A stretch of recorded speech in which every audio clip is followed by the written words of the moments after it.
It all started with an old woman in a flower-printed dress getting handcuffed on the sidewalk by two rookie officers who thought they were cleaning up the neighborhood. They didn't know they'd just laid hands on the grandmother of a decorated Marine colonel, or that within hours, over 40 Marines would be rolling into that town, boots echoing, led by a man who'd seen combat on 3 continents and wasn't about to let a badge make a fool of his bloodline. What began as a routine arrest would erupt into a national incident, not because of the mistake, but because of who she truly was and who was coming to make it right. Before we jump back in, tell us where you're tuning in from, and if this story touches you, make sure you're subscribed, because tomorrow I've saved something extra special for you. In the town of Clearwater Hills, a sleepy, middle-American community nestled between retired farmland and a winding river, lived a woman named Mabel Griffin. To most of the townsfolk, she was known simply as that old lady with the cats. She lived in a weather-worn, single-story cottage at the edge of Willow Creek Road, a place that always seemed 10 degrees cooler in the summer and 10 degrees lonelier in the winter. Her neighbors often overlooked her, even pitied her, thinking she was just another elderly woman lost in time, out of place in a town that was slowly being reshaped by new coffee shops, gentrified boutiques, and a mayor obsessed with urban revitalization. Mabel didn't complain. She kept her garden alive through 3 droughts. She baked pies for the kids at the local church. She walked with a slight hunch, used coupons with precision, and never raised her voice. She was invisible by choice. But while others saw frailty, inside her lived the quiet steel of someone who'd buried a husband too early, raised 3 children through harder times, and lived with stories she never told. Not because they were unremarkable, but because they were secret. One of those children, her eldest grandson, now wore the silver eagles of a Marine Corps colonel. His name was Jacob Jace Griffin, and Mabel had raised him herself from the time he was 9.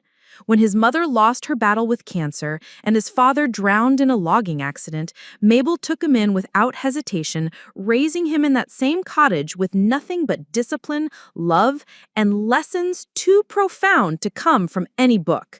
She taught him what it meant to stand up straight, even when the world tried to push you down.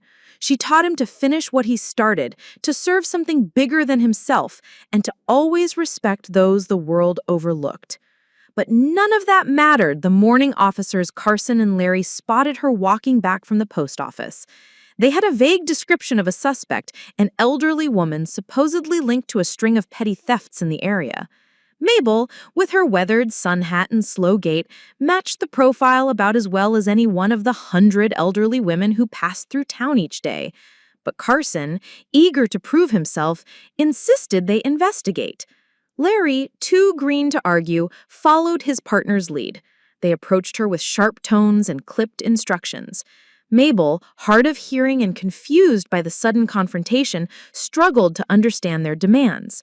She reached into her purse to retrieve her ID, her hands trembling slightly, not out of fear, but from the arthritis that had settled into her joints after years of scrubbing floors and wringing laundry by hand. What happened next was a blur of miscommunication and poor judgment. The younger officer mistook her slow movement for defiance. Carson raised his voice. Larry reached for his cuffs. And just like that, Mabel Griffin, grandmother of a Marine war hero, was pushed up against a squad car and restrained like a common criminal. No one stopped to check her ID. No one listened to her soft protests, and not one person in that moment looked past the surface of a hunched back and graying hair to wonder who she really was. They drove her to the precinct in the back of the cruiser, murmuring jokes under their breath, laughing about how they'd finally caught the mailbox bandit. At the station, she was processed like anyone else. Fingerprints, mugshots, the whole humiliating circus. It wasn't until a sharp-eyed clerk named Rita, who recognized Mabel from church, hesitated while filing the paperwork, that someone began to question what was going on. Rita didn't speak up right away, but her discomfort planted the first seed of doubt. Still, the machine of law enforcement rolled forward, slow and unyielding. By the time anyone took a second look, Mabel had already been locked in a holding cell with two women half her age and twice as angry.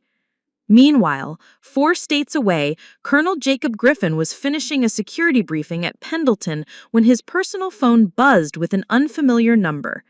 He rarely answered unknown calls, but something compelled him that morning. On the other end, a shaken Rita explained the situation in hushed tones.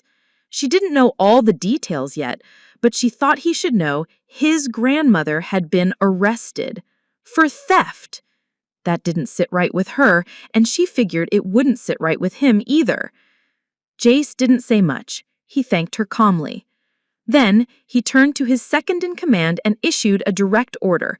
Assemble a unit, 40 Marines, full dress, no weapons, just presence.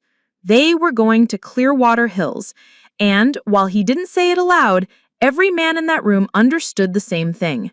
Somebody had just made a mistake they were going to regret for a very long time. Mabel sat quietly on the edge of the metal bench inside the precinct holding cell, her back straight, despite the discomfort of the hard surface and the cool, damp air that settled in around her like a fog of institutional indifference. The 2 younger women seated across from her occasionally glanced in her direction, offering smirks that suggested they couldn't decide if she was tragically out of place or pathetically lost. Mabel said nothing. She folded her hands over her lap, the slow, practiced breathing of someone who had once mastered pain without letting it show. The fluorescent lights above her flickered with a constant, insect-like buzz, and through the thick metal bars she could hear the indistinct banter of officers who still thought the day was going according to plan. Out at the front desk, Officer Carson stood with one foot perched on the low shelf beneath the counter, flipping through the intake forms with an air of complete certainty. His partner, Leary, leaned against the wall, arms crossed, eyes flitting from Carson to the clock and back. They were both young, mid-20s, clean uniforms, buzz cuts that hadn't yet grown out from the academy, and they carried themselves like they had something to prove. Carson had already told 3 other officers about the arrest, each time embellishing the story just a little more. First, she had acted suspicious. Then she had resisted. By the time he told Sergeant Monroe in passing, it had become a probable suspect acting hostile during detainment. Monroe raised an eyebrow at that, but didn't press. After all, paperwork was paperwork. And in a small-town precinct like Clearwater Hills, nobody really expected major cases. A small win, even if shaky, was still a win. Monroe, a man whose 22 years in the department had made him fluent in the art of passive compliance, didn't bother to look too closely. He barely glanced at Mabel's file before initialing it and sliding it across the desk toward the booking unit. His years had made him efficient, not wise, and certainly not curious. As long as no one screamed, bled, or sued, he figured the system worked well enough. When Rita hesitantly approached him for the second time that morning, her tone more concerned than before, he waved her off with a casual motion of the hand and a muttered reassurance that if there was an error, it would be caught in processing. He didn't look up from his monitor as she turned away, biting her lip in frustration. Back in the cell, Mabel adjusted her position slightly, the joints in her knees popping softly. She could hear one of the younger women muttering under her breath something about crazy old ladies. And still, she said nothing. It wasn't the first time people had underestimated her. It wouldn't be the last. There had been worse days than this, though not many. She thought back to 1974, when the bank nearly foreclosed on the house after Henry's passing. Or the bitter winter of '89 when the pipes burst and she patched them herself with nothing but elbow grease and an old wrench. Those were the days when she learned that people didn't come to save you, not unless you raised them to do it right. And she had. Across town, word of the arrest trickled out like oil on asphalt, slow, messy, but impossible to clean up once it spread. At the diner on Main Street, a waitress who knew Mabel from Sunday pies told the morning cook what she had heard from a neighbor who worked near the post office. At the corner pharmacy, the clerk frowned as she rang up a bottle of aspirin for a customer who casually mentioned something going down with that weird old lady from Willow Creek. Still, the general consensus remained unchanged. People assumed Mabel must have done something odd. Maybe she had finally lost her grip on reality. Maybe the years had worn her judgment thin. Maybe this was just another sad chapter in a long, quiet decline. No one considered that the police had been wrong. No one thought twice about whether Mabel might be the victim in all this. They assumed, dismissed, moved on. Even the town's pastor, who had eaten more than his share of her lemon custard pies at church socials, winced when he heard the rumor but decided not to get involved. He told himself there probably was more to the story. People like Mabel, so quiet and distant, often carried secrets. It was easier to accept that possibility than to confront the idea that someone like her might be publicly humiliated without cause. And so the town followed its pattern. Hear the news, form a judgment, turn the page. At the precinct, Officer Carson now walked with the strut of someone preparing for a commendation. He joked with dispatch, made a show of organizing his paperwork, and told Leary to go ahead and take lunch early. "We nailed it," he said with confidence. "They'll be thanking us for cleaning up this place in no time." Leary laughed, a little nervously. He hadn't felt right about the arrest from the beginning, but Carson's confidence was overwhelming, and Leary wasn't yet seasoned enough to challenge it. It was easier to ride the wave of certainty than question the tide. Not far away, Rita made one last attempt to speak up. She approached Sergeant Monroe with a quiet but firm voice, asking him if they had double-checked the ID. Monroe, tired and overworked, sighed as he opened the file again. "Look, she had no license on her, no wallet. We booked her based on description and behavior. Until we get prints back from county, she stays where she is." Rita wanted to argue. She wanted to say that Mabel Griffin had taught her niece how to bake, that she had driven soup to her father during the flu outbreak, that she had never so much as jaywalked, but the words never came. Monroe closed the file, and with that, the dismissal was sealed. By the time the sun began to dip below the pine tree line that framed Clearwater Hills, Mabel had been behind bars for nearly 6 hours. The cell smelled faintly of bleach and stale sweat. The officers changed shifts, the buzz of conversation never once returning to the possibility that they had done something wrong. And yet, despite the veil of procedural correctness they draped over their actions, none of them realized that they had poked the sleeping core of a volcano and the tremors had already begun to spread.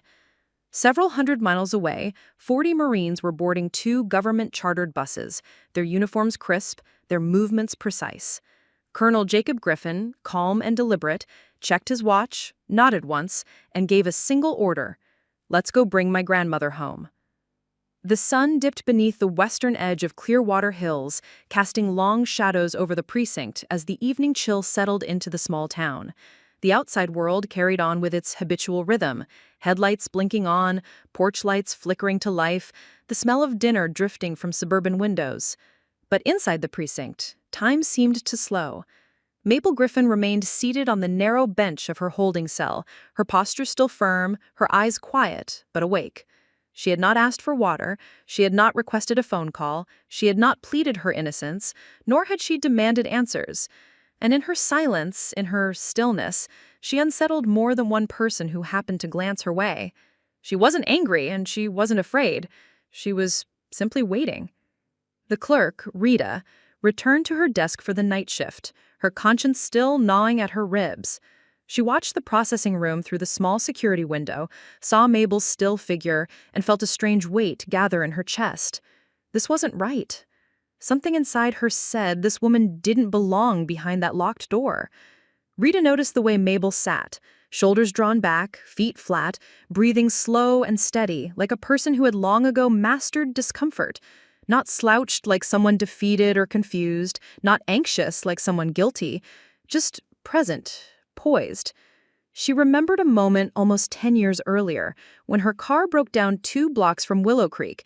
She was pregnant at the time, terrified, and unsure what to do.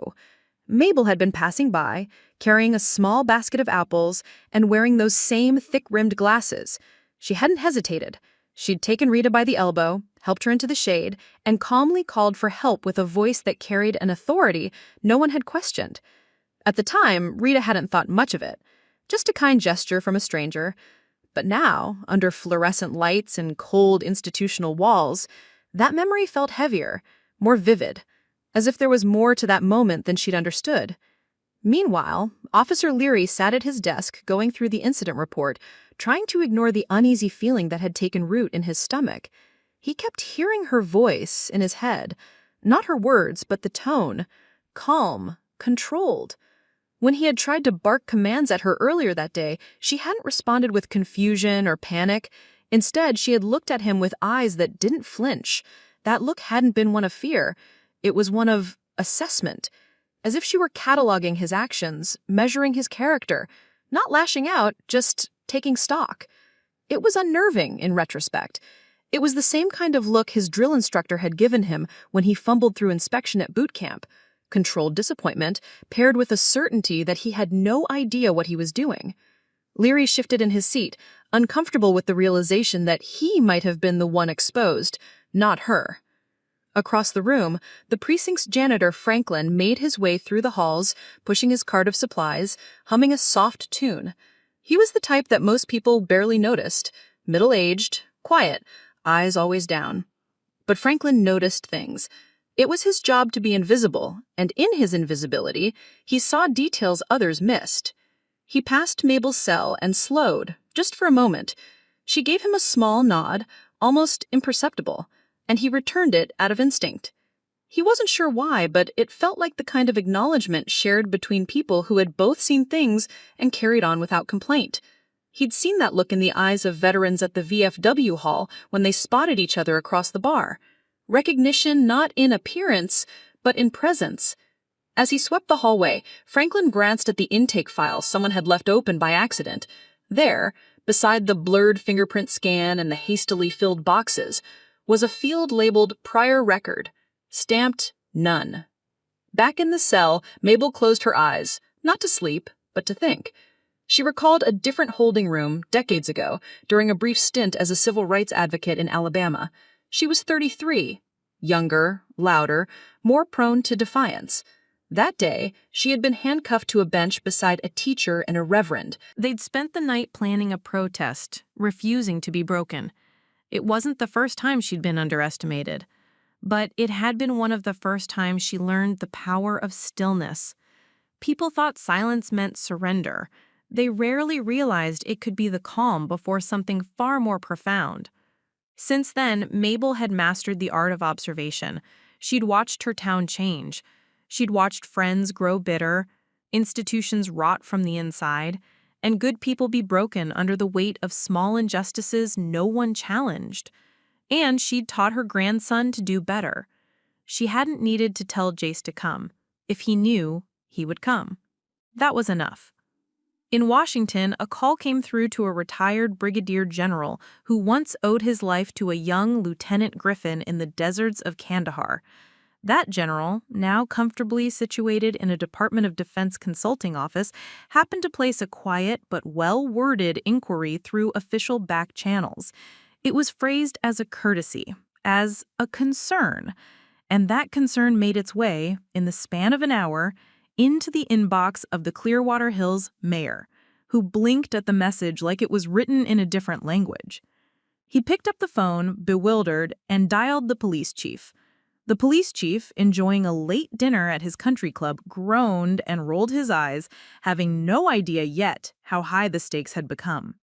In her cell, Mabel slowly stood and walked to the small sink at the far end, filling the paper cup with water and sipping it with deliberate care. The officer at the desk barely looked up, but something about the way she moved caught his eye.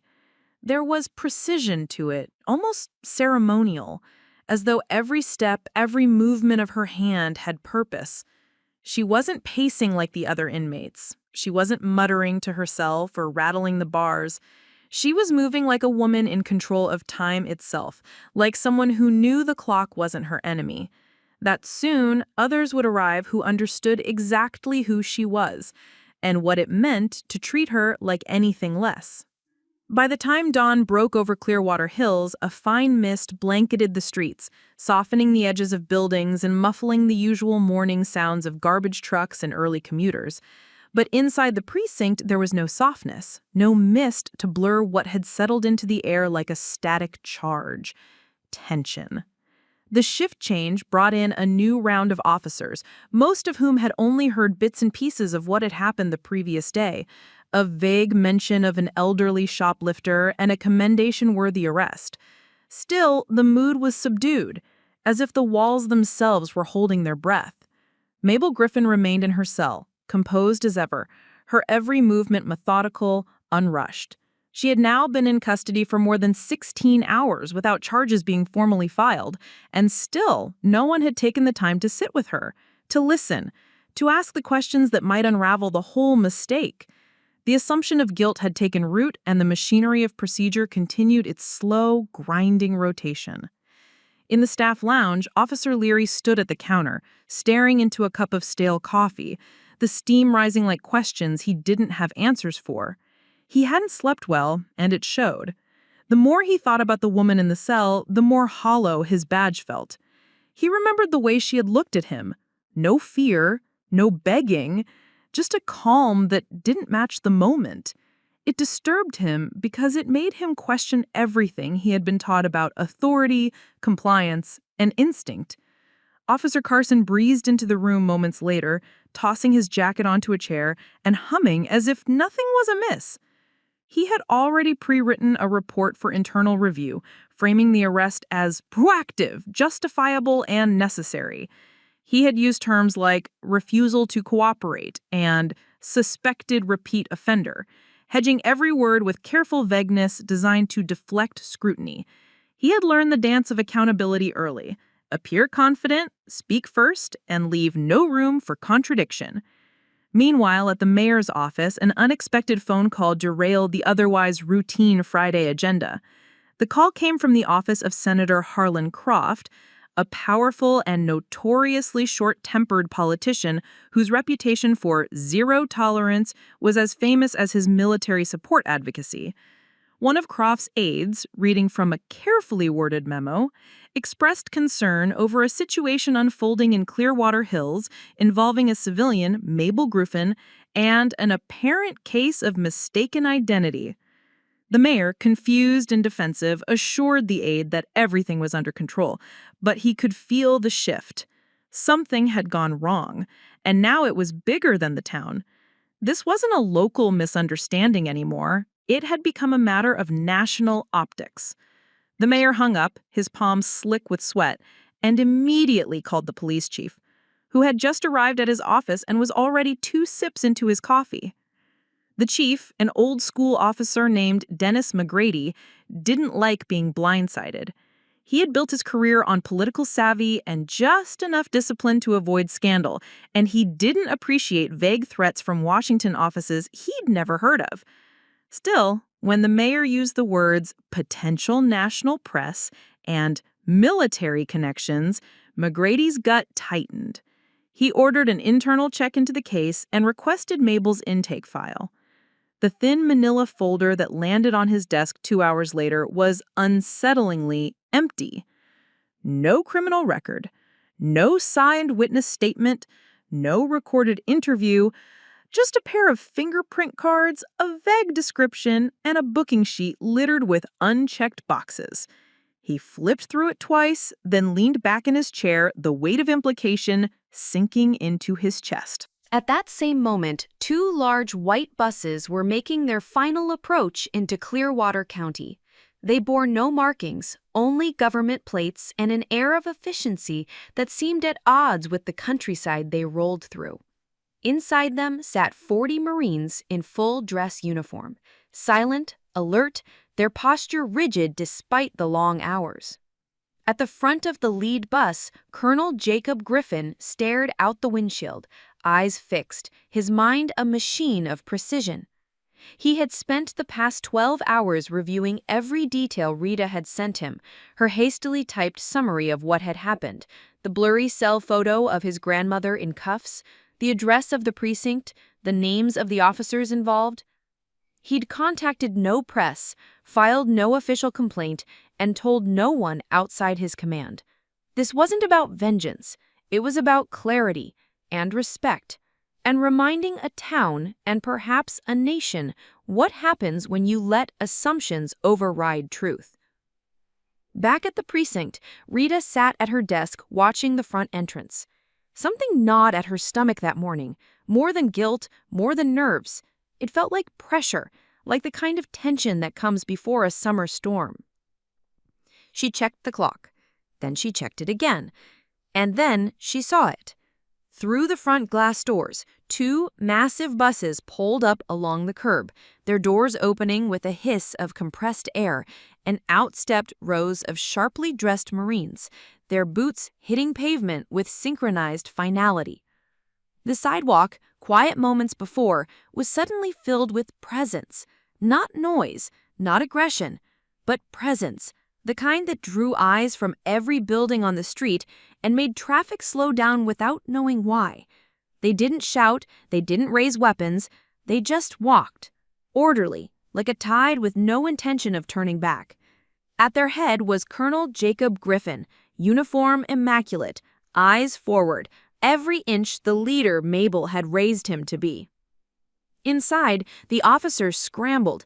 Dispatch radioed the chief, phones rang. Carson peeked out the window and blanched. Leary sat frozen, unsure if this was real. Rita stood, heart pounding, and in the holding cell, Mabel Griffin calmly stood and brushed invisible dust from her sleeve. She didn't smile, she didn't gloat. She simply turned toward the sound of footsteps approaching from the corridor and waited, like someone who had known, all along, that her time was never truly out of her hands. The air inside the precinct tightened as Colonel Jacob Griffin crossed the threshold. His boots struck the polished tile floor with a calculated rhythm, not hurried, but resolute, the kind of step that came from years of battlefield experience and leading men into places where hesitation cost lives. Behind him flowed the silent column of Marines, 40 in total, their presence somehow both respectful and foreboding. No words were spoken, no commands were barked. The sheer unity of their arrival was enough to disorient the front desk officer, who had barely risen from his seat when the full weight of what he was witnessing crashed down upon him. These weren't visitors. These weren't protesters. This was a procession, a statement, and Jacob Griffin was its spearhead. At first, nobody moved. Rita stood by her desk, unsure whether she should intervene or simply get out of the way. She watched the colonel with a kind of reverence, a quiet awe that dulled the clamor around her. His face was composed, but not expressionless, his gaze sweeping the room, not with disdain, but with exacting observation. He missed nothing. The stunned officers, the uncomfortable shifting, the way Carson had retreated half a step behind Leary, as if the action might protect him from scrutiny. Jacob paused only once in front of Rita, acknowledging her with the faintest incline of his head. It was more than gratitude, it was respect, measured and unmistakable. Chief McGrady burst from his office moments later, red-faced and breathless, attempting to restore a sense of control that had long since evaporated. He extended a hand out of reflex as if the gesture could neutralize what was happening. But Jacob didn't take it. He simply looked at the chief, not with hostility, but with the detached professionalism of a man used to dealing with bureaucrats who'd forgotten their purpose. McGrady opened his mouth, but Jacob spoke first, his voice calm, low, and impossibly clear, cutting through the chaos like a scalpel. He stated his name, his rank, and then made a single request: to see his grandmother. Something in his tone halted all argument. McGrady, fumbling for authority, gestured toward the back. He tried to explain, to justify, to remind Jacob that this was still a lawful facility with protocols and jurisdiction. Jacob listened without blinking, not agreeing, not disputing, simply allowing the man to bury himself in his own words. Then he turned and walked toward the holding area, leaving the rest behind.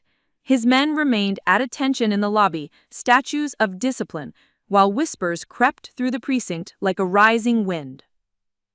Mabel heard the door open before she saw him.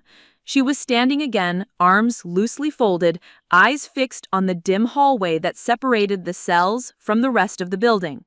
When her grandson appeared, she didn't move, neither did he. For several seconds, they simply looked at each other, a quiet transmission of emotion passing between them. Jacob, for the first time since arriving, let a trace of warmth touch his features. He stepped forward, his movements more relaxed now, and with a soft click of keys from the officer trailing behind him, the cell door swung open. There was no need for ceremony, no dramatic declarations. Mabel stepped out as if returning from an afternoon nap, not 17 hours of wrongful detention. She reached out and gently adjusted the collar of Jacob's uniform, her fingers brushing away an invisible crease. He allowed it. For a moment, time folded. He was a boy again. Standing in her kitchen, she was the one steady force in a world unraveling. But then the moment passed, and the gravity of the present reasserted itself. She turned toward the stunned officer who had unlocked the door and offered a polite nod before walking past him without pause. What followed was not a confrontation, but a transformation. As Mabel re-entered the main precinct floor, her posture had changed, not drastically, but unmistakably.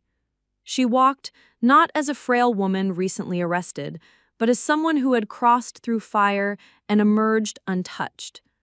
The officers, one by one, stood straighter as she passed, not because they were told to, not because they understood everything, but because instinct told them that whoever this woman was, she deserved more than what she had been given. Carson, now visibly sweating, tried to compose himself, stepping forward to offer a strained apology, but before he could open his mouth, Jacob intercepted the gesture with a glance so sharp, so weighted, that Carson faltered mid-step. Leary stood nearby, his eyes low, unsure where to stand or whether to speak. Mabel offered neither condemnation nor coldness. She simply looked at them as if memorizing their faces, not out of malice, but out of something deeper. Pity, perhaps, or clarity. She had seen their type before, decades earlier, in different uniforms, armed with different excuses. She knew the fear behind their certainty, and she no longer had time to educate them. As she reached the front doors, the Marines standing outside adjusted their formation. No orders were given, but a silent chain reaction brought them to attention in perfect synchrony. Mabel stepped into their midst, and for the first time since this began, she looked every inch the woman she had always been beneath the surface. A leader, not of rank or medals, but of lineage, of sacrifice, of unshakable presence. Jacob followed behind her, his face unreadable now, his silence louder than any accusation. The buses remained parked, their engines idling like waiting beasts. The people of Clearwater Hills began to gather, first a few, then dozens, pulled by curiosity, by whispers, by the sight of uniforms in formation on the courthouse lawn. Some recognized Mabel immediately, others needed a second glance. But by the time she paused at the top of the steps leading to the central square, there was no mistaking what they were witnessing. Not a mistake being corrected, but a truth being revealed, a curtain pulled back on the fiction of weakness. The woman they had overlooked, dismissed, forgotten, she had become something undeniable. In that instant, the town began to remember. They remembered the woman who helped rebuild the elementary school roof after a storm with her own tools, the one who never missed a Memorial Day ceremony, the one who walked into town council meetings with handwritten notes and questions that made mayors squirm. They remembered, and in that remembering, they began to see her not as the shadow of something old, but as the foundation of something unbreakable. The morning haze lifted as the sun crested fully over Clearwater Hills, flooding the courthouse lawn with light so sharp it made the dew shimmer like glass. The town had never seen anything like it, not just the uniformed Marines standing shoulder to shoulder in front of the precinct, not just the stately, stoic presence of Colonel Jacob Griffin, and certainly not the transformation of Mabel Griffin from an invisible fixture of the neighborhood to the center of a gathering storm of attention, respect, and reckoning. Word had traveled fast, quicker than rumor, faster than outrage. By the time the local news van pulled up to the edge of Main Street, a crowd had already formed, murmuring with a mixture of awe and guilt. No one quite knew what had happened, but everyone now sensed that something big had shifted, and in the air hung the charged silence that always comes before a revelation. Mabel stood on the edge of the courthouse steps, her posture unbending, her floral print dress fluttering gently in the breeze, her eyes fixed on the small knot of town officials huddled beneath the eaves of the precinct entrance. They hadn't expected this. No one had. The day before, she was background noise, a woman you walked past without a second glance, an afterthought. Now she stood with the unmistakable energy of someone reclaiming their place, not through shouting or vengeance, but by simply existing in her full truth, no longer minimized or masked. Her presence did not demand attention, it commanded it. Colonel Griffin stood beside her, a sentinel cast in iron, his uniform spotless, medals glinting beneath the rising sun. He had not spoken to the press, had not returned calls from the state police, and had offered no explanation to the mayor's office beyond a single pointed message. You detained the wrong woman. You're about to understand how wrong. That message had been enough to freeze every hand from writing another word of report, enough to send officers scrambling through records, only to find blank spaces where justification should have been. And now, as the crowd looked on, a sharp voice cut through the murmurs, amplified by the sound technician from the news van who had hastily rigged up a portable mic. The mayor had stepped forward, sweat dotting his collar, face tight with forced professionalism. He cleared his throat and tried to speak, stumbling through a weak explanation about procedures, confusion, and ongoing review. But before he could finish, Colonel Griffin took a step forward. There was no podium, no speech prepared, just the raw gravity of a man who had led others through gunfire and chaos, now channeling that same control into a moment of public clarity. He began not with accusation, but with story, how the woman beside him had raised him alone when others had faltered, how she had worked 3 jobs without complaint, how she had taught him the meaning of duty before the Corps ever did. His voice never rose, but it carried, through the open square, across the rooftops, into the hearts of every person who'd once looked through Mabel as if she were glass. He told of her sacrifices, her quiet strength, the unseen battles she fought every day that never made the news, but shaped the very soil the town stood on. Then, he lowered his tone and spoke the truth like a blade, that this town had arrested a woman without due cause, that she had been treated like a nuisance, not a citizen, and that the men responsible had chosen assumption over investigation. At that, he paused. He turned toward the officers in question, Carson and Leary, who now stood frozen in the crowd, color drained from their faces. He did not name them, but everyone knew. The town knew. And in that pause, Mabel did something no one expected. She reached slowly to her left sleeve and rolled it up just past her elbow. There, faded but unmistakable, was a tattoo, an anchor intertwined with the eagle, globe, and anchor of the United States Marine Corps. Time had dulled the ink, but not its message. It was a mark few had seen and fewer understood. Some in the crowd gasped, others blinked as if trying to reprocess everything they thought they knew. Then came the second surprise. Jacob reached into his breast pocket and withdrew a folded certificate. With formal precision, he unfolded it, turned it toward the cameras, and read it aloud. A commendation awarded to Mabel Griffin in 1968 for her civilian contributions to military training and intelligence coordination during the Vietnam War. She had not served on the front lines, but her work had saved lives, documented, recognized, and honored at the highest level. A handful of older veterans in the crowd began to murmur, recognizing her name. One of them removed his cap and held it over his chest. Another saluted. The weight of the moment hit like a wave. All at once, the illusion shattered, the illusion of Mabel as merely a frail grandmother, a relic of a fading past. Instead, she stood revealed as something else entirely, a pillar, a living monument, the kind of person whose quiet life had not been empty, but overflowing with purpose, unseen by those too blinded by youth, bias, or bureaucratic laziness to notice. No one in that square could look away now. Carson's knees buckled slightly, and Leary looked down at his boots, ashamed. Rita, who had stood frozen at the station entrance, now let a tear slip down her cheek, not out of sorrow, but out of awe. She had suspected, but even she had not known the full depth of what Mabel had carried. The chief, still clutching a half-written apology statement, let the paper fall to the ground. And then Mabel spoke. Just once. Just loud enough to carry. She said only this: "You forgot who I was. I didn't." Then she turned from the crowd and stepped down from the courthouse steps, walking past the formation of Marines who broke rank not in disorder but in reverence, forming a corridor for her to pass through like a queen returning from exile. The crowd parted in silence, watching as the woman they had overlooked now took her place at the center of a story that would no longer be hidden. Mabel didn't look back. She didn't need to. She had already been seen, truly seen, and that was enough.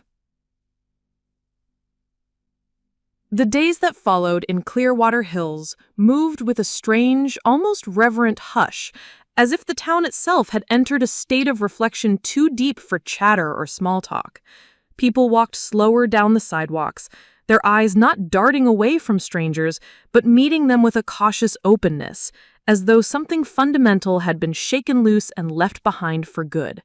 The courthouse square, once a forgettable patch of municipal blandness, had become a pilgrimage site of sorts.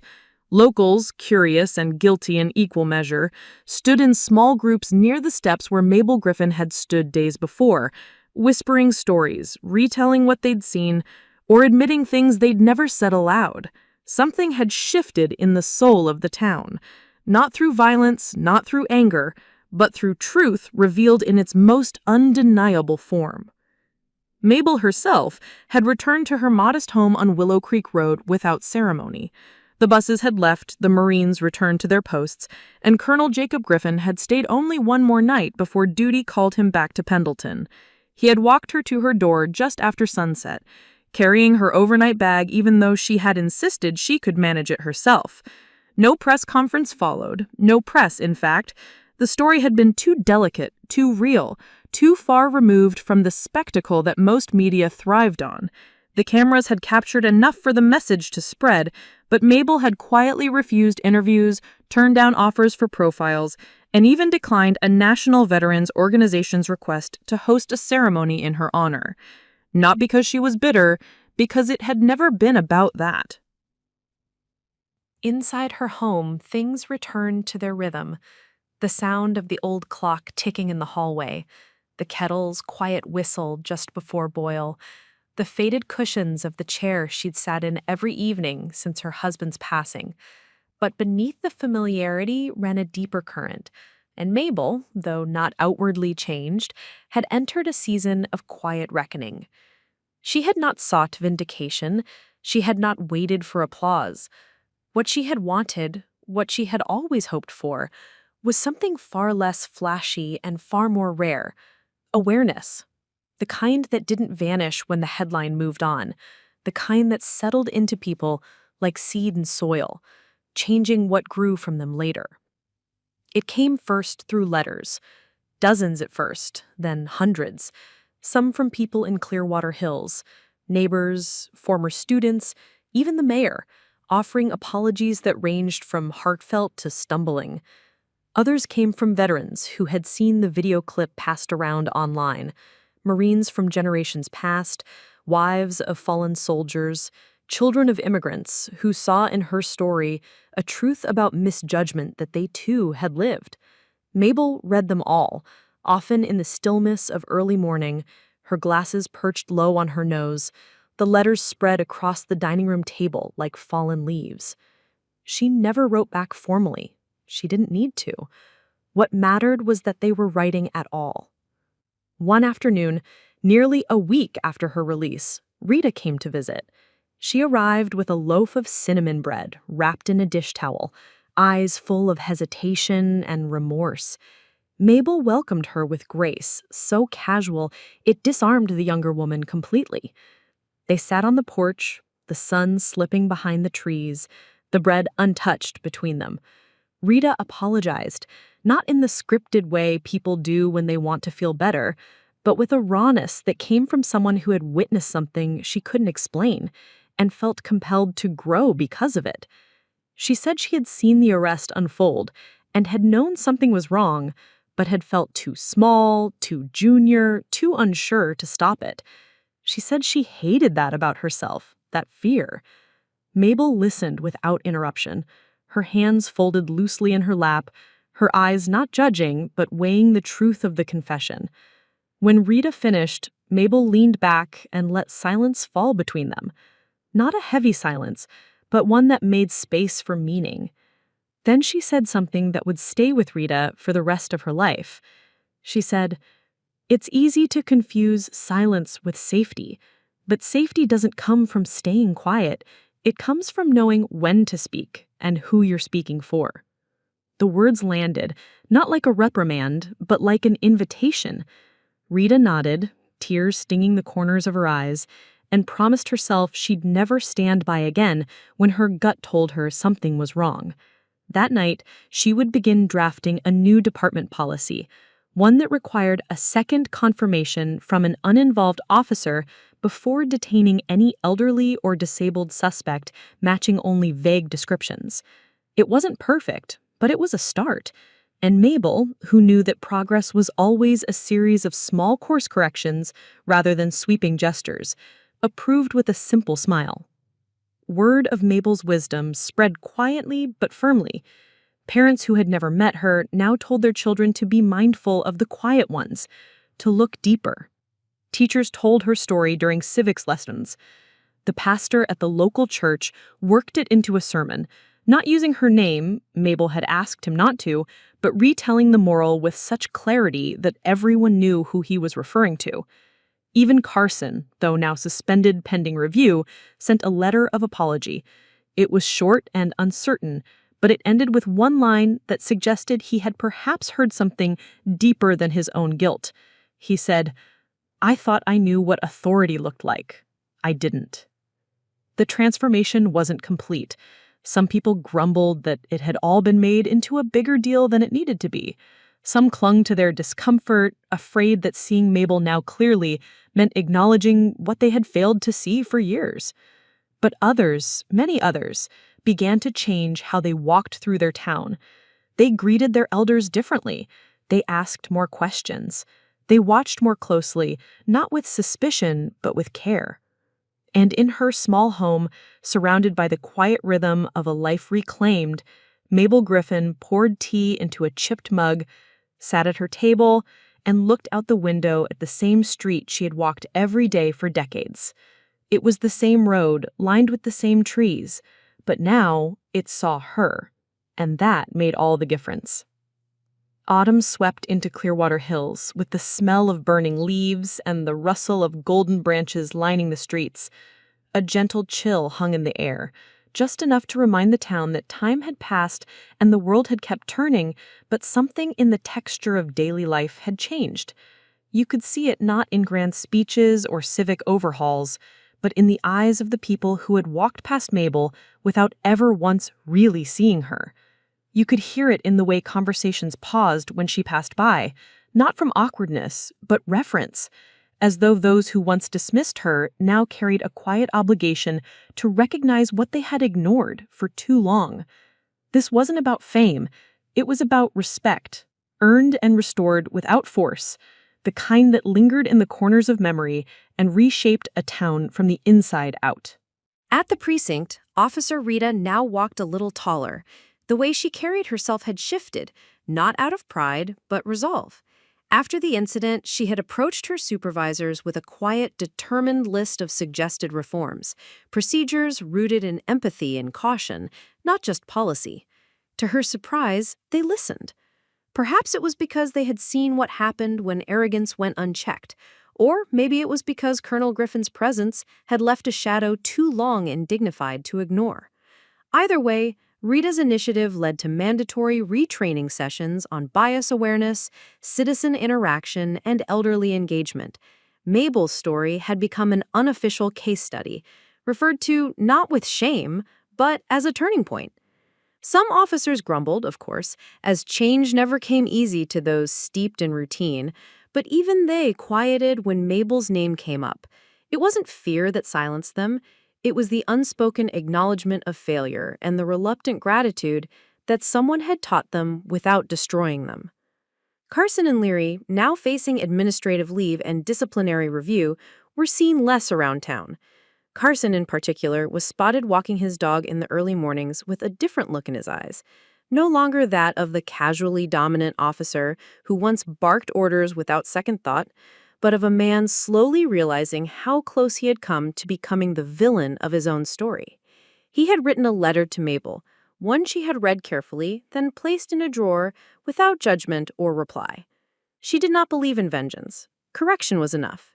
And some people, she knew, needed to carry the weight of silence for a while before they were ready to speak again with honesty. The mayor, who had once been content to nod and smile through town halls without ever really engaging his citizens' deeper concerns, had shifted his tone too.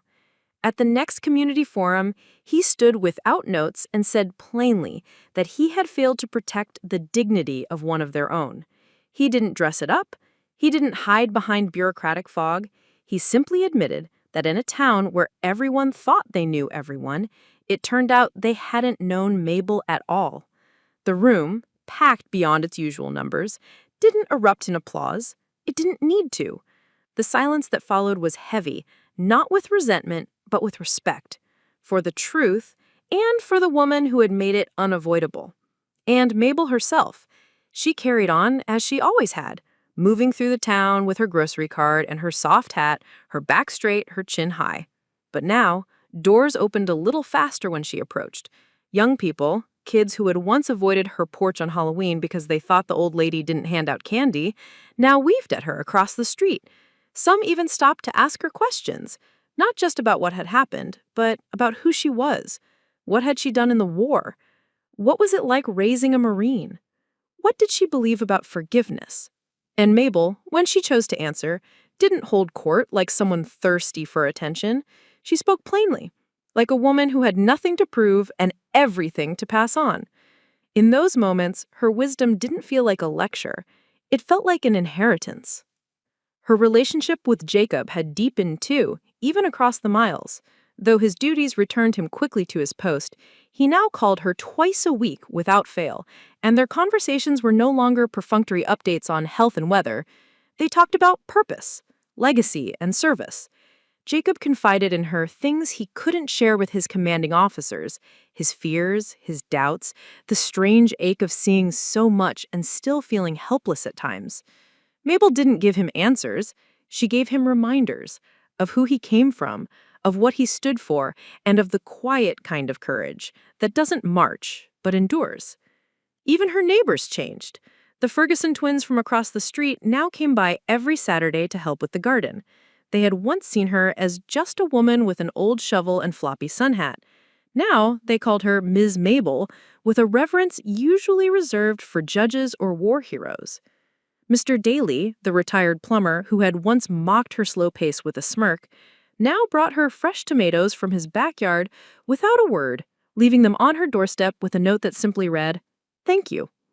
And the town librarian, who had ignored her volunteer applications for years, now offered her the position of guest lecturer for the local history program, giving her a monthly slot to speak to students and seniors alike about stories that aren't in textbooks but lived in the wrinkles of real people.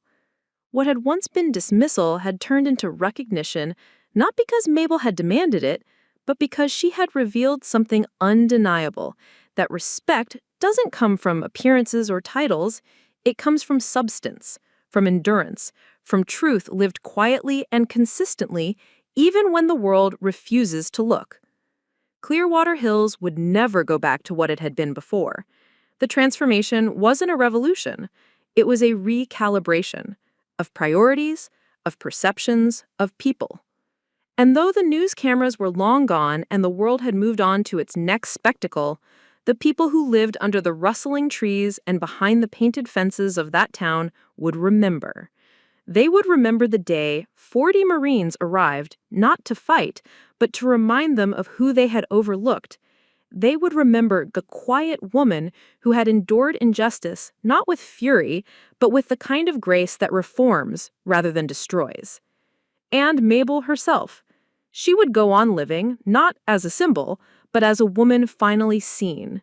After the dust settled and the initial waves of change had begun to ripple through Clearwater Hills, something curious began to happen.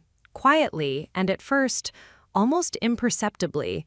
It started in back rooms and side porches, whispered in church basements and over cups of black coffee at dawn.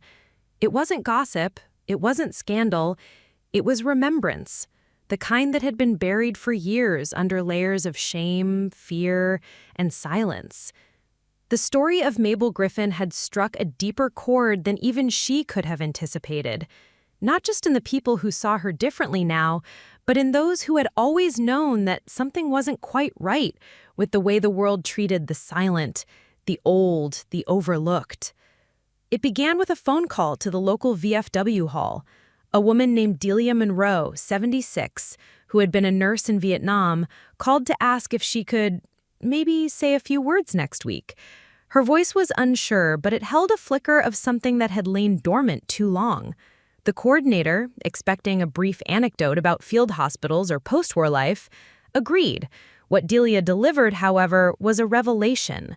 She stood before 24 veterans and their families, gripping the edge of the podium like it might vanish, and told them about the time she'd treated a Marine lieutenant under fire with nothing but a field knife and gauze, holding his femoral artery closed with her bare hand until the evac chopper came. She hadn't spoken of it in over 50 years. Not once. Not even to her children. That night, 3 more women came up to her afterward. Not to praise, but to unburden. One had driven military supply trucks through mine-laden roads.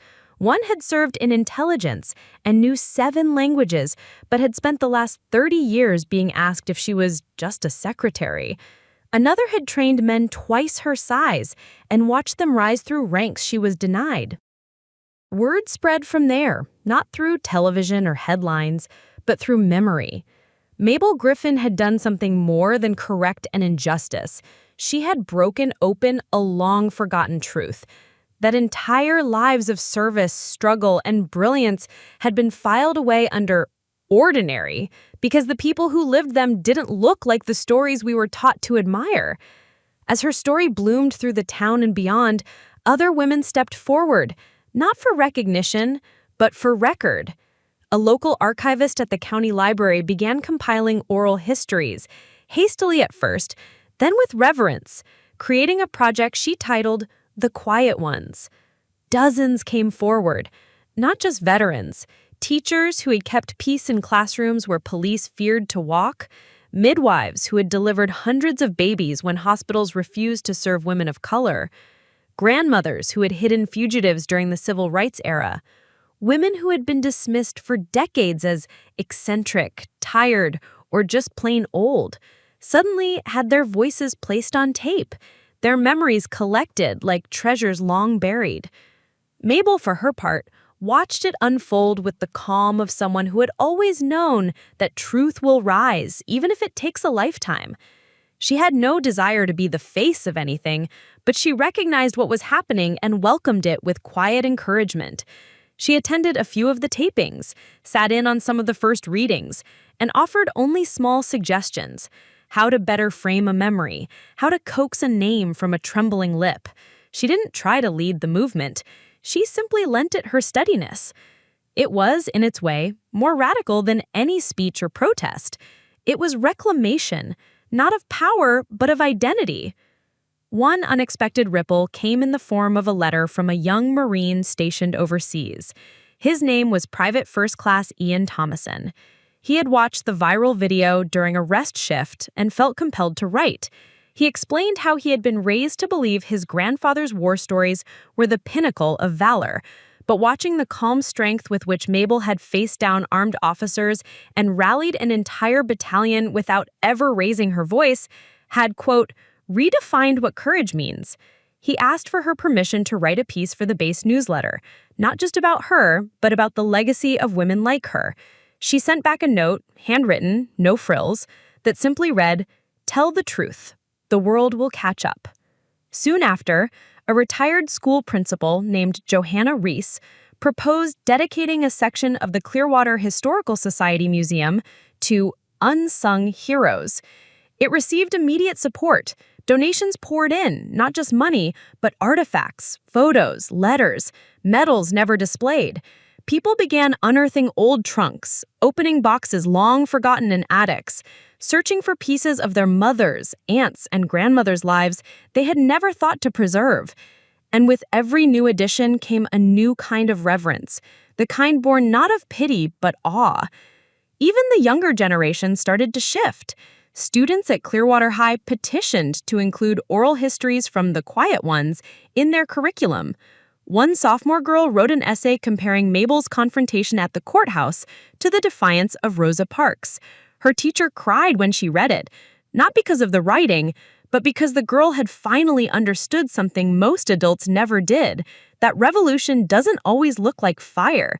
Sometimes it looks like a soft-spoken woman standing her ground while the world catches up. This was the legacy unfolding, not just vindication, but redefinition. Mabel hadn't just changed how people saw her, she had changed how people understood history itself. And in doing so, she had given others permission to remember out loud.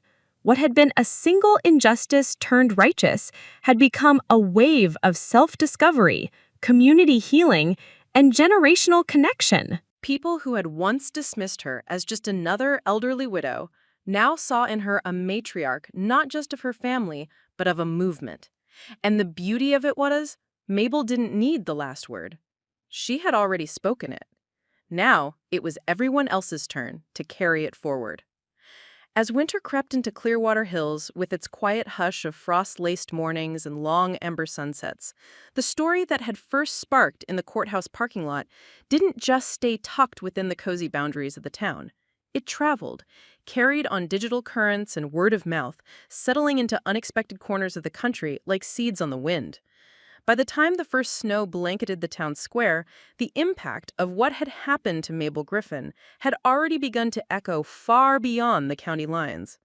What had begun as a confrontation caught on shaky cell phone footage was now something else entirely, an unspoken call to attention for a nation too often in a rush to forget its elders and overlook its quiet warriors.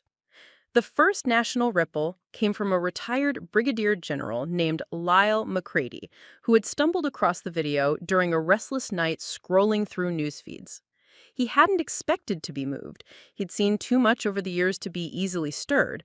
But the calm discipline in Mabel's posture, the iron stillness in her silence, and the thunderous loyalty of her grandson and his Marines awakened something dormant in him.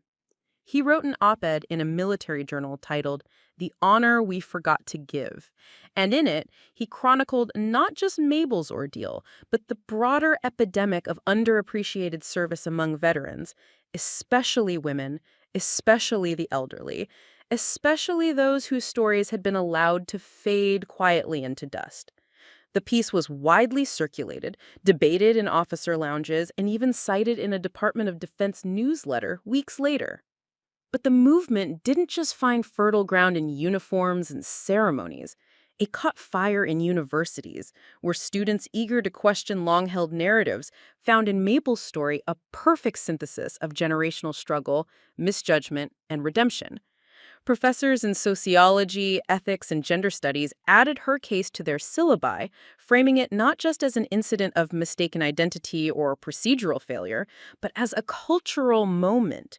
What does it mean to assume someone's story based on their posture, their voice, or their age? What hidden archives of excellence are we stepping over each day without realizing it? These questions became central to panel discussions and late-night debates in dorm lounges. And Mabel's name, once spoken with disdain and whispers, now emerged in PowerPoint slides beside terms like systemic bias and intergenerational respect. Nonprofits also took note. One, a national advocacy group for elder rights, launched a new campaign titled Listen First, using the image of a simple rocking chair with a Marine's jacket draped over it as its logo. The campaign sought to elevate the voices of aging Americans, encouraging communities to gather their stories before they disappeared. Mabel declined to be the face of it. She had no taste for commercial attention, but she gave her blessing. If it helps someone else speak up, then I've said enough. Meanwhile, back in Clearwater Hills, the town found itself adjusting to its new identity, not as a place of scandal, but as a beacon of restoration. More visitors began to appear, some from neighboring counties, others from across state lines. They didn't come for spectacle. They came to sit in the library's oral history room, to read the growing archive of unsung stories, and sometimes to meet Mabel if they were lucky enough to catch her on her morning walk to the market. She didn't entertain tourists, but she smiled when approached with sincerity and accepted warm handshakes with a grip stronger than anyone expected. Among these visitors were a group of high school girls from Detroit, part of a program called Future Leaders Corps. Their chaperone had been so moved by the story that she brought them down on a 3-day field trip just to see what quiet strength looks like. They spent an hour with Mabel, who didn't lecture or perform. She simply sat with them on the library steps and asked questions about their lives, their goals, their fears. And in doing so, she did what she had always done best: listen, observe, and reflect back to others the strength they didn't yet see in themselves. When they left, one of the girls scribbled in her journal, "I want to be like her. Not famous, just unshakable." The town itself also began to change physically. A mural was commissioned on the side of the courthouse, not of Mabel's face, she insisted against it, but of a long pathway lined with footprints, each pair unique, stretching toward a distant horizon. At the end of the path was a single rocking chair facing the sunrise. It was called The Walk We Almost Missed. No one vandalized it, not even the teenagers with spray cans and rebellious streaks. It stood untouched, like a sacred promise etched into brick and paint. Even the Marines, who had scattered back to their respective deployments, stayed connected through what Jacob Griffin simply called the 40. They had a group chat, a private forum where they shared stories not just of their latest assignments, but of their mothers, their grandmothers, the mentors who had shaped them quietly from the sidelines. One of them, a combat medic, wrote that seeing the way Mabel had been treated before the reveal made him realize how often he had ignored elderly patients during routine calls, brushing off symptoms as just old age. He vowed to change that, and others echoed him. Jacob, now back on base, found himself speaking differently to his men. He emphasized humility. He encouraged listening over barking orders. And during training drills, he sometimes paused the entire platoon to ask a single question: "What are you not seeing?" It was his way of honoring the lesson Mabel had lived. She had been invisible until she wasn't. And once you saw her clearly, you couldn't unsee the quiet giants standing all around you. So while the snow fell gently on the rooftops of Clearwater Hills, and the world carried on with its noise and its hurry, there was a current beneath it all. A slow, steady tide of remembrance, respect, and renewal. And at the center of it was a woman who hadn't asked to be seen, but who had taught everyone what it meant to truly look. Even as the world outside Clearwater Hills was awakening to Mabel Griffin's story with reverence and admiration, there remained one place where the fallout was colder, sharper, and far less forgiving: the local police department. The incident had left behind a fissure in its foundation, and beneath the surface, tension rippled through the ranks like an aftershock. What had once been considered just another day's work for some officers had now become a case study in national embarrassment. Departments across the country were reevaluating their elder engagement protocols. Law enforcement academies were updating training modules, and state attorneys were reviewing civil rights implications in similar arrests. But within the Clearwater Police Department, the reckoning was far more personal. Chief Avery Holland, who had first dismissed the incident as an unfortunate misunderstanding, found himself in the center of a growing storm. His public statements, once curt and dismissive, were now dissected by journalists and legal scholars alike. The footage of Mabel's arrest, particularly the calm way she had offered no resistance, the slight tremble in her hands, the unshakable gaze she had fixed on the officers, had been slowed down, analyzed, and replayed on national television. Every blink, every inflection in the officers' voices had been picked apart. But while the public outcry had settled into a broader cultural conversation, within the department walls, a different kind of silence took hold, a heavy, haunted one. Two of the arresting officers had already resigned. Internal investigation had launched an investigation not only into the conduct during Mabel's arrest, but also into the broader treatment of elderly residents in recent years. What they found was uncomfortable, but unsurprising, a pattern of rushed assumptions, dismissive language, and unchecked biases that had been allowed to fester for too long. Officers were not necessarily cruel, but they were careless. And in law enforcement, carelessness carries a cost. In this case, it had cost them their credibility. And it had nearly broken a woman whose strength just happened to be greater than anyone expected. Sergeant Will Harrow, who had placed the cuffs on Mabel that day, had initially doubled down on his actions, claiming he was just following procedure. But after being placed on administrative leave, he found himself confronting more than policy. The court of public opinion had rendered its verdict, and it was far more damning than anything his superiors had said. Friends stopped calling. His own mother, who had once beamed with pride at his uniform, sat him down and asked him, quietly, how he hadn't seen what was right in front of him. That conversation broke him more than the disciplinary board ever could. One night, in a moment of bitter reflection, he found himself standing outside the library, staring at the mural. He didn't go inside. He just watched. And as he looked at the painted footsteps and the distant rocking chair, something in him shifted. He wrote a letter, not to the department, not to the press, but to Mabel herself. In it, he didn't ask for forgiveness. He simply acknowledged her strength and admitted that he had failed to see her, that he had failed to see many people. He dropped it off anonymously, but Mabel knew. She always knew. The department, meanwhile, began undergoing mandatory retraining, not the perfunctory kind, but immersive sessions led by external facilitators, psychologists, sociologists, veterans, and even community elders. Officers were required to listen, to sit silently while stories were read aloud, to look into the eyes of those they'd once brushed past in hallways or dismissed with impatient tones. At first, the younger officers resisted.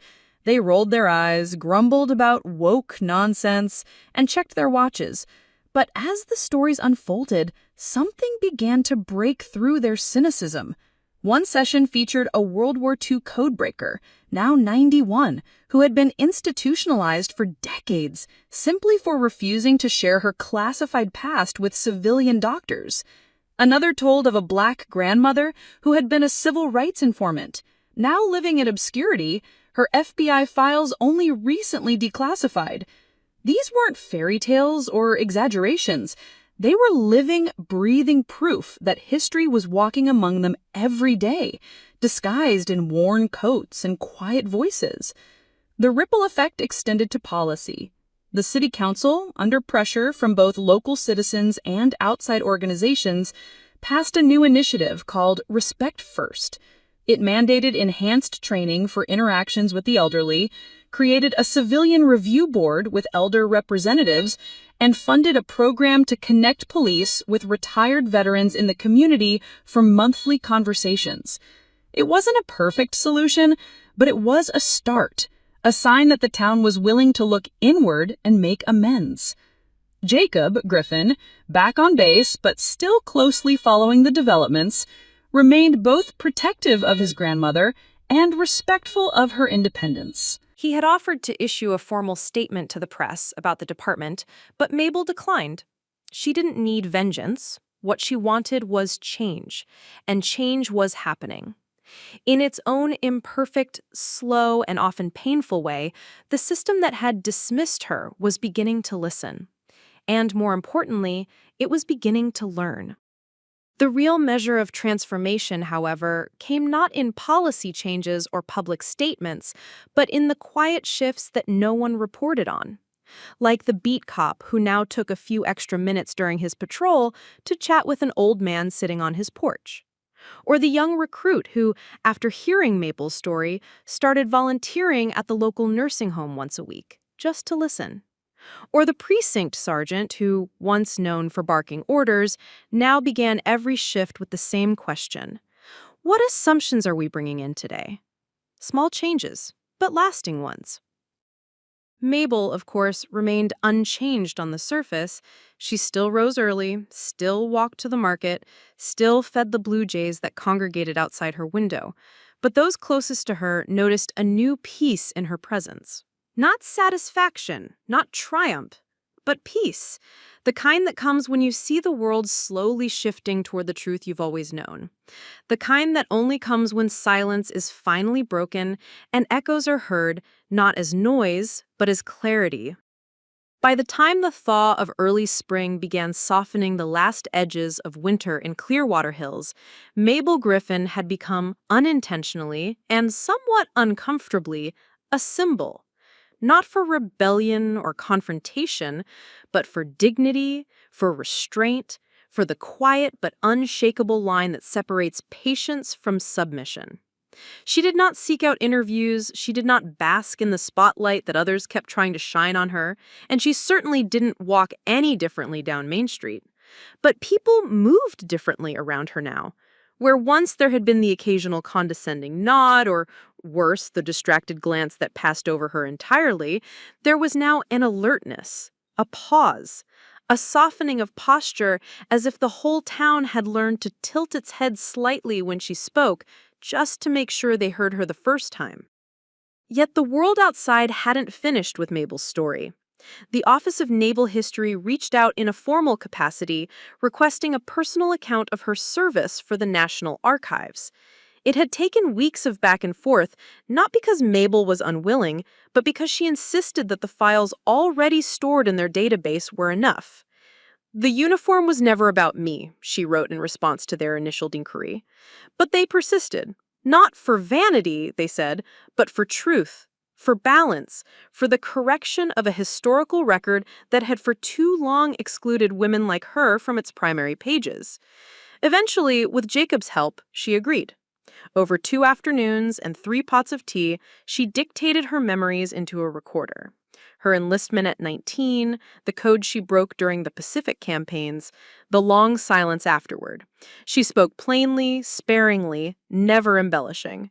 But there were moments, brief and piercing, when her voice caught, describing the day she learned 2 of her closest friends had been killed by a misdirected airstrike, describing the first time she'd been told she wasn't welcome at a VFW meeting because wives weren't allowed, and then describing the day the cuffs had clicked around her wrists in that courthouse parking lot. That testimony would go on to be included in an exhibit at the National Veterans Memorial in Washington, D.C., part of a new section dedicated to silent warriors. Mabel never visited it. She didn't need to. Her memories weren't kept in glass cases or bronze plaques. They lived in her breath, in her steady hands, and in the soil of Clearwater Hills, where she had quietly endured so much for so long. Still, when Jacob sent her a photo of her name etched into the memorial wall, simple, block letters, no titles, She placed it in a modest frame and set it by her windowsill. She didn't say much about it, but she looked at it often. Meanwhile, changes continued to ripple through the broader military community. Inspired by Mabel's story, a coalition of female veterans from multiple generations formed an advocacy network called the Griffin Line. Its mission was straightforward: to support aging female veterans who had never received proper recognition or benefits. The network began offering legal aid, healthcare navigation, and companionship programs. Letters poured in, some from women in their 80s and 90s who had assumed no one would ever care to know what they'd done, others from young servicewomen just entering the armed forces who now walked with a deeper sense of their own potential. They didn't all know Mabel personally, but they carried her story like a quiet anthem. In Clearwater Hills, Mabel's world remained simple, but even simplicity can feel altered once the eyes of history glance your way. She still rose with the sun, still made her way to the market with her canvas tote bag, still fed the birds with pieces of rye toast no one else wanted. But now young mothers asked if she'd speak to their daughters about perseverance. Local schools invited her to assemblies, which she politely declined, but sometimes watched from the back of the room. One afternoon, a boy no older than 10 spotted her outside the library and handed her a handmade card. On the front was a child's drawing of a medal, and inside, scrawled in pencil, it simply said, "You were strong before they knew it." She kept that one in her coat pocket, worn and folded like a bookmark she couldn't let go of. For all the recognition and reform, though, the question lingered. Why did it take so long for anyone to see? That question was posed again and again in op-eds, at roundtable discussions, in classrooms, in community centers. And while no answer ever fully satisfied, they all return to the same uncomfortable truth. People often wait until someone breaks before they pay attention. Mabel hadn't broken. She had bent, absorbed, endured. And because of that, her story was not just one of redemption, but of resistance. The quiet kind, the kind that doesn't roar, but stands still like a mountain until the world realizes it's been there all along. Jacob, now up for promotion, carried his grandmother's story like a compass. In his command briefings, he spoke less about tactics and more about awareness. He mentored new officers not just on military efficiency, but on the necessity of humility. And once, during a leadership retreat, he recited a lesson that had no doctrine name, no reference to battle strategy. When in doubt, he said to a room full of uniformed men and women, "Ask yourself who you're overlooking, then stop and look again." Some of them didn't understand it at first, but others nodded, slowly, deeply. As the season warmed and the town prepared for its annual Memorial Day ceremony, Mabel received a handwritten invitation from the mayor's office. They wanted to honor her formally as a part of the community's healing and as a symbol of its growth. The event would include a public acknowledgement, the unveiling of a new veterans memorial in the town square, and a seat of honor reserved just for her. Mabel hesitated. She wasn't one for ceremonies, especially those that came after the damage had already been done. But in the end, she agreed. Not for herself, but for the others. For the ones still waiting to be seen. For the ones no one had yet looked at twice.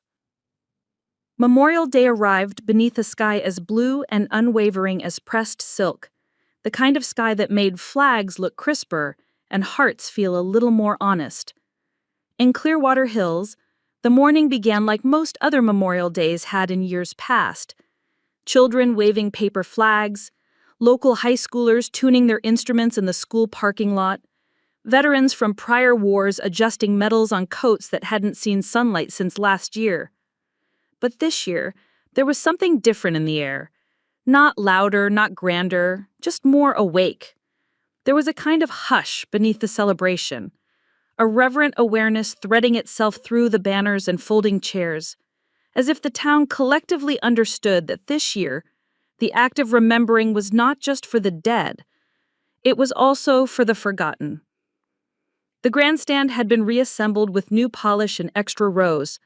A modest memorial wall had been erected in the square, a curved granite half-circle, engraved with names from every branch of service, from every major American conflict. It wasn't elaborate, it wasn't federal, but it was the town's first real attempt to say, "We see you." And at the center of it all, in a single red-cushioned seat under a white canopy, sat Mabel Griffin. She wore a plain navy blue coat that once belonged to her husband, and a skirt hemmed just below her knees. Her shoes were polished, her hands were folded, and her eyes, steady, alert, clear, watched as the people she had quietly lived beside for decades now looked back at her with something new. Not pity, not curiosity, but recognition. Some smiled nervously, not sure whether to wave. Others gave small salutes. The children didn't need guidance. They simply pointed and whispered excitedly, aware in their own innocent way that this woman, this grandmother, meant something. The mayor spoke first, clearing his throat more than once as he read his carefully prepared remarks. He talked about service, about sacrifice, about the unseen heroes who held the seams of the country together through their quiet courage. Then he paused, set his paper down, and looked directly at Mabel. With a slight tremble in his voice, he acknowledged the failure that had brought her into the public eye, admitting plainly that the town had gotten it wrong, not just in the moment of her arrest, but in all the years it had failed to truly see her. He asked, not for forgiveness, but for a chance to do better, not just for her, but for every woman, every elder, every soul walking invisibly among them who carried stories deeper than appearances could tell. There was no applause, not because it wasn't well said, but because silence felt more appropriate. Then came Jacob. Colonel Jacob Griffin did not wear dress blues that day. He had considered it, but in the end he came in civilian clothes, a dark suit, pressed shirt, polished shoes. He stood behind the podium with his back straight, his chin level, and his voice grounded not in ceremony, but in memory. He didn't speak of combat or of medals. He didn't recount the day the Marines came to the courthouse. Instead, he told stories about being 9 years old and learning to fold laundry with military precision, about being 17 and too afraid to fill out his application until she sat beside him and made him believe he could lead, about coming home from his first deployment and finding a thermos of coffee and a slice of lemon cake waiting on her porch because she knew he wouldn't go straight home. He spoke of her laugh, rare, sharp, like a tap of brass on stone, and of the nights when she sat quietly on the porch, looking at the stars as if listening to ghosts. He ended his speech with a lesson she had taught him long before any academy ever did. He said, "Leadership is not about volume. It's not about who salutes you. Leadership is knowing who's been carrying the weight quietly and choosing to carry some of it with them." Then he turned and offered her the smallest of nods, not ceremonial, not for show, but deeply personal. The kind of nod that said, "I remember everything." After the speeches, the band played. The children marched. The veterans walked in formation, some with canes, others with arms locked to steady each other. The townspeople lined the streets and clapped, not just because it was Memorial Day, but because they had changed.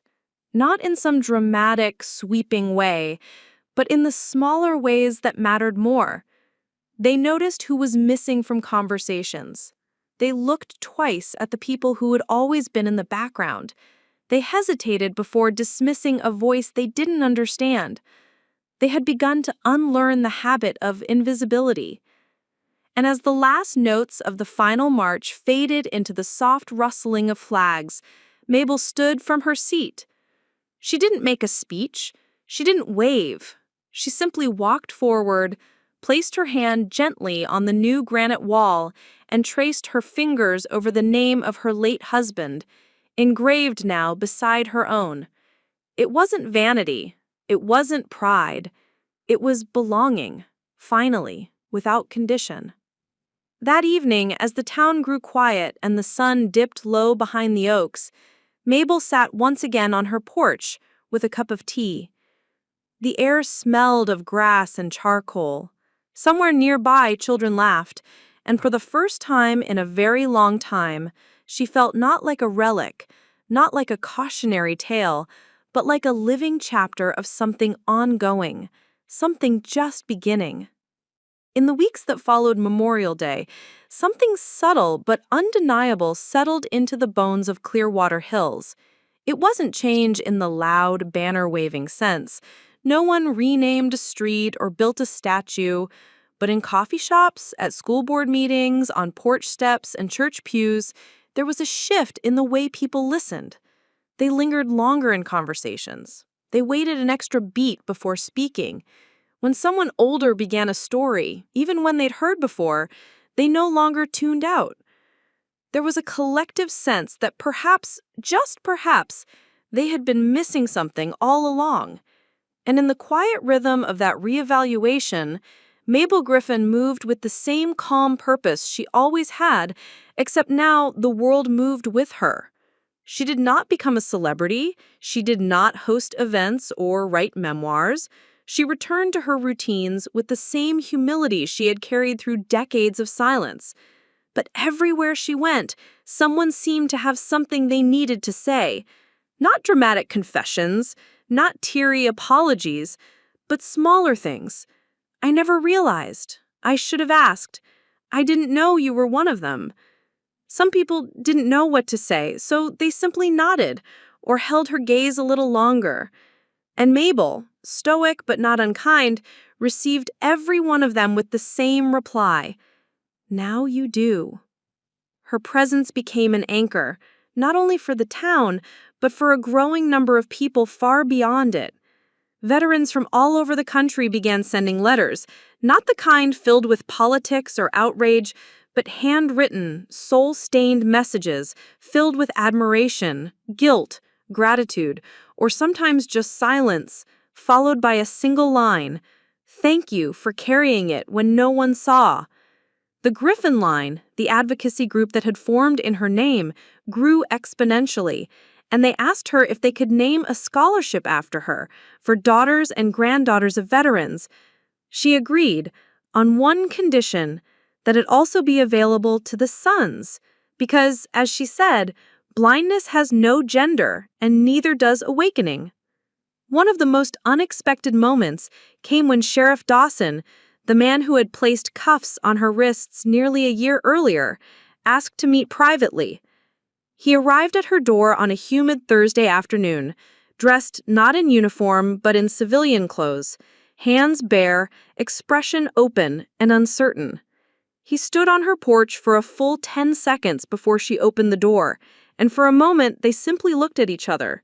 He began to speak, formally at first, as though reciting a report, but his voice cracked. And then he stopped. Mabel didn't let him stumble through a rehearsed apology. Instead, she stepped aside, motioned him in, and offered him a seat at her kitchen table. For an hour, they spoke, not just of what happened, but of everything that led to it. Dawson admitted that he'd let assumptions fill in gaps where curiosity should have lived. He confessed that in all his years in law enforcement, he had learned to read danger, but had never been taught to read dignity. Mabel listened, not interrupting, not smoothing his discomfort, just letting the truth hang in the space like humidity. When he finished, he asked what he could do, how he could make it right. Mabel didn't lecture. She didn't ask for restitution. She simply said, "Start seeing, start asking, and start listening before acting."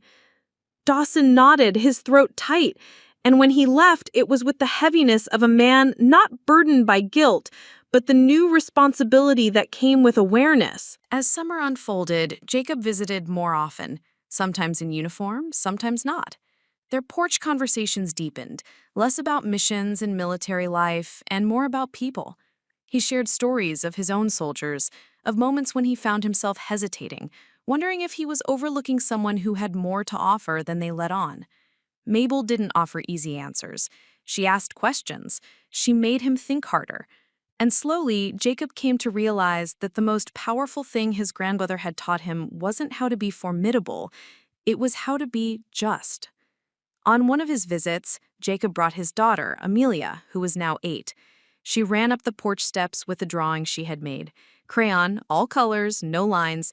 It was of a woman standing in front of a group of saluting soldiers, with a caption she had written in wobbly handwriting. "This is my great hero grandma who showed the cops and the world that old ladies are not weak." Mabel chuckled softly, her eyes crinkling at the edges, and gave the picture a place of honor on her fridge. That night, as fireflies blinked across the lawn and the stars settled into their places overhead, Mabel sat alone on her porch. The wind was warm, the tea beside her still steaming. She looked out over the quiet town, so small on the map, so large in her memory, and exhaled deeply. The journey hadn't ended in fireworks or national holidays. It had ended here, in the hush of summer, in a world where people finally saw her not as a relic of the past, but as a presence that had reshaped their present. There would be more misunderstandings in the world, more judgments, more assumptions, more moments where people failed to look past appearances.